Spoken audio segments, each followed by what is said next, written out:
ቢራ ትሰትዩ ዶ ትኾኑ?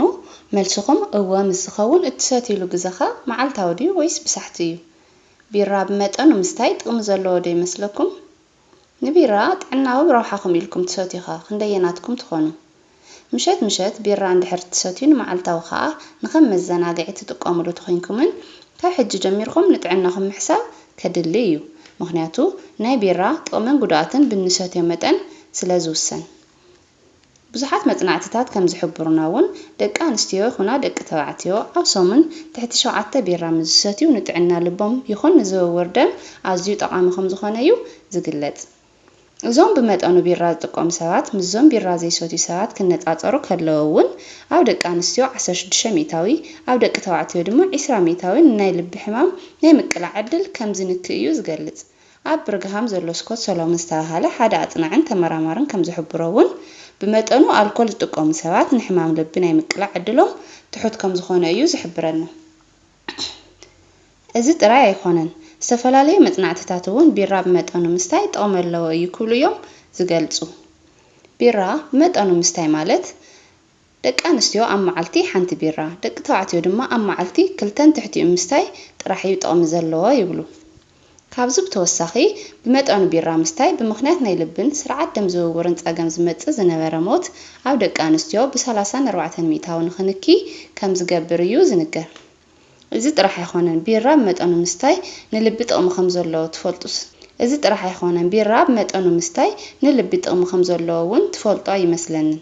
ስለዚ ቢራ ብመጠኑ ምስታይ ማለት እውን ኣብ ሰሙን ትሕቲ 4 ጥርሙዝ ምስ እንሰቲ ስርዓት ዝውውር ደምና ይስተኻኸል እዩ። ካብ መጠን ንላዕሊ ምስታይ ግን ጥቕሚ ዘይኮነ ጎናዊ ሳዕቤን እዩ ዝበዝሐና። ብርግጽ እዚ ቢራ ካብ ጸባ ብዝበለጸ ዓጽምና ከጠንክረልና እውን ከም ዝኽእል እዮም ኣብ ካሊፎርኒያ ዝርከቡ ናይ ምግቢ ተመራመርቲ ዝገልጹ። ምክንያቱ ቢራ ኣብ ውሽጡ ሲሊኮን ዝተባሃለ ንጥረ ነገር ከም ዘለዎና ዓጽምና ከጠንክር ይገብር። ሲሊኮን ብበዝሒ ዝርከብ ኣብ ስገም እንትኾን ቢራ ድማ ብስገም ስለ ዝስራሕ ዓጽምና ከጠንክር ይኽእል እዩ ይብሉ። ቢራ ብመጠኑ ምስ እንሰቲ ኣብ ውሽጡ B6 ዝበሃል ንጥረ ነገርን አንቲኦክሲዳንትን እውን ስለ ዝሓዘ ካብ ናይ ልቢ ሕማም ይከላኸለልና እዩ። ብተወሳኺ ድማ ቢራ ኣብ ውሽጡ ፋይቶኬሚካል ዝበሃል ንጥረ ነገር ስለ ዝሓዘ ኣብ ኮላሊትና ዝርከቡ ጸጸራት ይሕቅቕ እዩ። ቢራ 90 ሚእታዊ ማይ ስለ ዝኾነ እውን ሰውነትና ንኸይደርቕ ይሕግዘና። ኣብዚ ኩላትና ክንርስዖ ዘይብልና ግን እዞም ኣብ ላዕሊ ዝገለጽክዎምን ካልኦትን ረብሓታት ቢራ ንረክብ ብመጠኑ ምስ እንሰቲ ጥራሕ እዩ።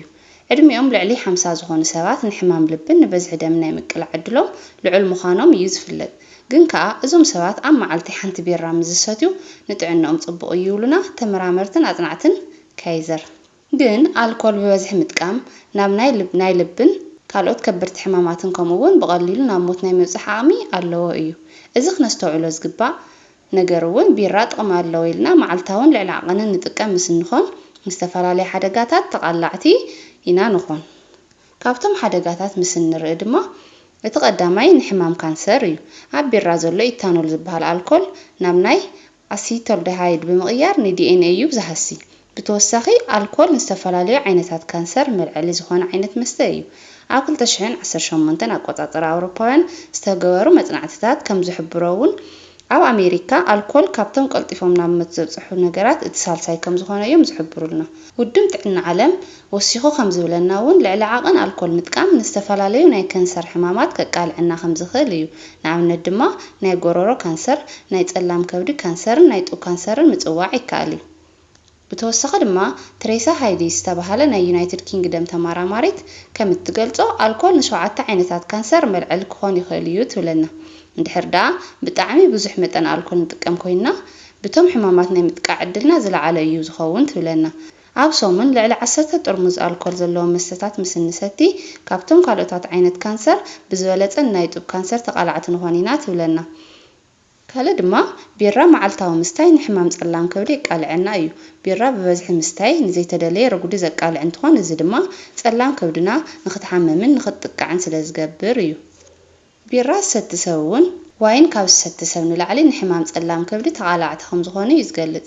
ንሕና ደቂ ኣንስትዮ ኣልኮል ናይ ዓቕምና ካብ ደቂ ተባዕትዮ ዝተሓተ ስለ ዝኾነ እውን ነዚ ሕማም ተጠቃዕቲ ኢና ንኾን።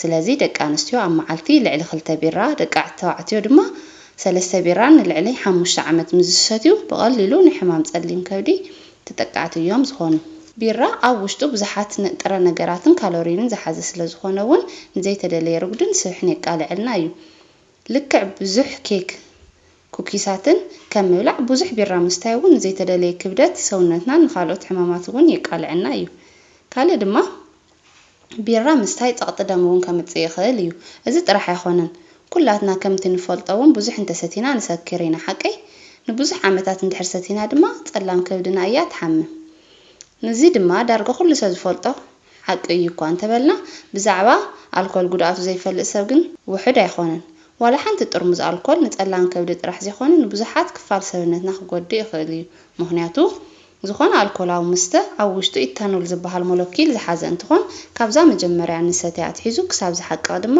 ኣብ ሰውነትና ጉድኣት የብጽሕ እዩ ኢታኖል ክሓቅቕ ከሎ ድማ ናብ አሲታልዲሃይድ ዝበሃል ንሰውነትና ጎዳኢ ዝኾነ ንጥረ ነገር እዩ ዝቕየር እዚ ኣልኮል ኣብ ሓንጎልና ዝርከቡ ዋህይታት ይቐትል ዝበሃሉን ካብ ሓቂ ዝረሓቐ ኣይኾነን ምክንያቱ ኣልኮል ናይ ሰውነትና ኣድለይቲ ዝኾኑ ቫይታሚናትን ታያሚንን ዝተባሃለ ንጥረ ነገር ይመጥጥ እዩ ሓንጎልና ድማ ዋሕዲ ምስ ዘጋጥሞ ንዞም ናይ ሓንጎልና ዋህይታት ኢንዛይም ከመንጮ ኣይኽእልን ማለት እዩ ስለዚ ብተዘዋዋሪ ኣልኮል ንናይ ሓንጎልና ዋህይታት ይጎድእን ይቐትልን እዩ ማለት እዩ ካልእ ድማ መዓልታዊ ኣልኮል ምስታይ ንስርዓት ምሕቃቕ ምግቢ እውን ይጎድእ ምክንያቱ ንኣብነት ኣብ እንሰትዮ መስተ ልዕሊ 15 ሚታዊ ኣልኮል ምስ ዝህልዎ ንጨጓራናን ንማዓንጣናን ብምጉዳእ ስርዓት ምሕቃቕ ምግቢ የተኣጓጉል እዩ ኣብ ጨጓራና ዝርከቡ ኢንዛይማት ድማ ስርሖም ምግቢ ክሓቅቕ ምግባር እዩ ግን ኣብ ጨጓራና ልዕሊ 15 ሚታ መጠን ኣልኮል ምስ ዝህሉ ነቲ ምግቢ ባክተርያ ይሕቅቕዎ እሞ ኣብ ጨጓራና ሓያል ቃንዛ ይፍጠር እዩ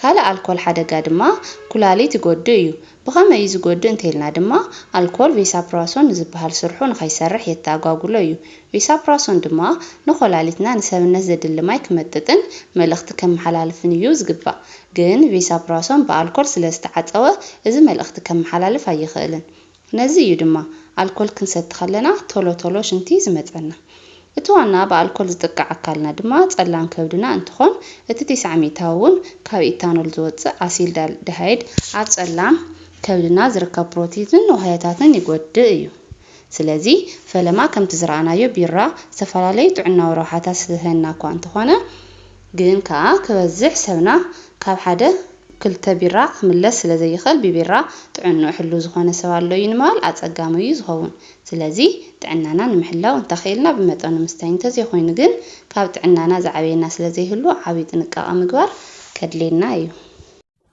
እዚ ጠቃሚ ቪድዮ እንድሕር ፈቲኹሞ ላይክ ናብ ብዙሕ ሰብ ንኽበፅሕ ድማ ሼር ግበርዎ ሳብስክራይብ ዘይገበርኩም ድማ ሳብስክራይብ ብምግባር ቤተሰብ ይኹኑ